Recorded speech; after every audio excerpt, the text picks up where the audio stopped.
Now, WBRZ News 2 at 5. The search for a fugitive scaled back after the man vanished. Good evening. It appears Dennis Champagne slipped away. He's wanted for failing to register as a sex offender, battery, and robbery. Let's get you up to speed. Champagne was spotted yesterday by a state police investigator near the East Baton Rouge and Livingston Parish lines. Now, the search focused along the Amite River in acres of woodlands. Helicopters, dogs, search teams, they scoured the area all day yesterday. News 2's Troy Galding gets answers on why the search was called off and what's next. Multiple agencies funneled a great deal of manpower and time into tracking down a wanted fugitive Thursday, but came up empty. Dennis Champagne is still on the run. In our view, you cannot put a price tag on getting someone with a propensity for violence that, like Mr. Champagne. You can't put a price tag on that.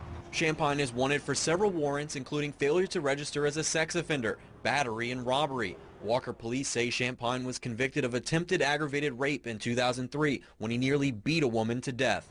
We consider him dangerous, and we don't want someone that has a tendency towards violence of that nature to be out and about among the public.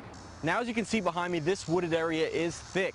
Add in some fog to that equation, and that's why the search was called off. Around 11 p.m. last night, search crews said it's time to call it quits after they couldn't see each other in this wooded area. It's critical that they be able to identify each other lest there be a bad accident.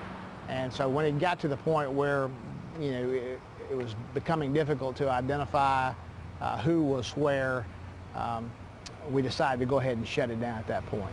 After slipping through the cracks once again, police feel Champagne has someone helping him out.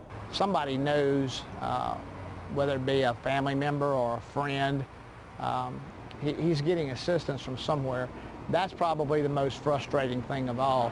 Police say they'll continue to keep an eye out for Champagne while following up on tips. Troy Galding, WBRZ News 2. When Champagne is caught, he could face more than 10 years behind bars. That's why he's on the run. Here's another look at Dennis Champagne. If you see him, call 911.